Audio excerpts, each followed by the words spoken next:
Hello. I'm going to read you a couple of news articles which interested me this past week. And the first one is an article about yet another salvo in the battle against white people, or actually non-ethnic minorities in Britain. Facebook has banned the word English from an electrician's profile, despite him using it on the website for the past 9 years. Tim Cox, 54, of Derby, said it was his nickname at school, so he put it in front of his name when he joined Facebook.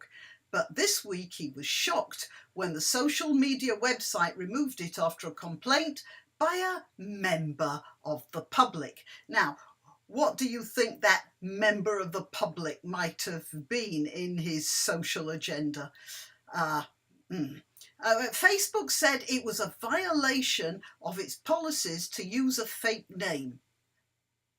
But it's not a fake name, is it? Anyway, even though other profiles use names such as Peter Sutcliffe or Osama bin Laden. Peter Sutcliffe being a famous murderer and Osama bin Laden being a famous murderer. He said, he being Mr. Cox, by the way, not Osama bin Laden. He said, I'm not somebody who gets upset at things easily, but I really did at this. I got a message from Facebook to say somebody had asked them to review my profile because of my name. Then the English part of my name was deleted. I was shocked. I've been called that all of my life. It's a part of me. I think it's very strange, and I cannot understand why anyone would take offence and think of reporting it to Facebook. It's absolutely pathetic. I would imagine there's a lot worse stuff being posted on their site than the word English. Nobody's ever had a problem with it before, but now they obviously do. My name is English Tim Cox on other social media accounts, and they have no problem with it. Mr. Cox has been inundated by messages of support from friends who've edited their own profiles by adding the word English in protest.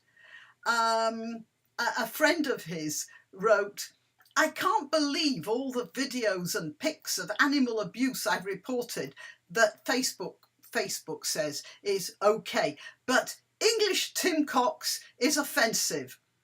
Fucking ridiculous. Which is sort of ironic, you see, because the Daily Mail spelt the word fucking with a capital F and then 3 asterisks and then ing, which means they've been doing some deleting of some English themselves, haven't they? So that's the first one. And Mr. Cox, you just hang in there. That's disgraceful, Facebook. Come on, shape up. Let's talk about, we're going to keep on with the subject sexual now, because it says here, Corbyn supporting intellectual journalist, 27 years old, who has boasted of his feminism. Girls, never trust any man who boasts of his feminism. Just watch what he does. But as soon as he starts boasting of it, that's it. Just ship out, because he's not going to be a feminist, really, and I'll explain why later. This guy apologises after he's accused of groping a fellow activist. A prominent Jeremy Corbyn supporter who appeared on stage with John McDonnell, that famous Democrat, and Diane Abbott, that famous politician, has publicly apologised after being accused of sexual harassment. Self-proclaimed left-wing intellectual journalist Sam Kriss is a leading figure in radical circles and has boasted online of his feminism, but he's fallen from grace amid claims he groped a fellow activist. It was also claimed that the Marxist ex-public schoolboy tried to take her back to what he said was his massive house. Do you think the word massive referred to his house? Anyway, whether it did or not, the house is owned by his parents. He's 27 years old and he's still living at home. Kriss has published an apology. I'm not going to go into details, but apparently he grabbed at parts of her body, not quite Trump style, but he did, rather than talking about it, and tried to force her to drink alcohol. Then he boasted about his massive house, displacement, where he tried to force her to go with him. Kriss responded, "Today an allegation of sexual harassment and aggression was made against me. My behaviour was absolutely unacceptable beneath both me and especially the person involved." No, it was beneath the person involved, but it wasn't beneath you, young man.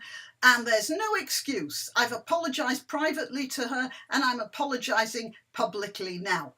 And then he carried on, because he couldn't let that go, could he? He had to find some way of justifying himself and bringing that girl down anyway. I'd like to add some context to the events described. Apparently, he says he'd had a sexual relationship with her before, and on this occasion, "I wasn't fully aware of how unwelcome my advances were." I suppose the words, "No, we shouldn't do that now," didn't mean anything to you, Mr. Journalist. "I crossed a line from persistence to aggression. I'm fully responsible and I'm sorry." And then, after the incident, she continued to message me amicably for months, including suggesting that we might meet again, until other divisions became apparent. That is, I lost interest in her, really, because she's not that tasty after all. Now, I just wanted to discuss something with you, and I'm going to use the naughty word again. There is something biologists call a sneaky fucker. And this is a strategy adopted by some males in a class of creatures, any class of creatures, that has very strong sexual dimorphism. And the males often look very, very different from the females. This is a male, but manages to make himself look like a female. Or very similar, and so he gets past the aggressive male, who ignores him because he doesn't recognise him for the male that he is. And once behind enemy lines, so to speak, this sneaky fucker takes advantage of the situation and does what any male would do in the circumstances when surrounded by fertile females. So that's what is happening with social justice warriors, men who boast of their feminist credentials. They are just using it to get at females, and in this case, overstep the mark. Overstep the mark. Right, now, it was groping. He was trying to push her, but actually nothing happened. Okay? Nothing happened. Labour MP Jess Phillips, who's Sargon of Akkad, has some acquaintance with her. Labour MP Jess Phillips tweeted, "His admission of sexual assault means he belongs in prison." No, he doesn't. No, he does not. That's total nonsense. He doesn't belong anywhere near a sensible woman, that's for sure. But he doesn't belong in prison. You tosser. And I'm referring to Phillips this time.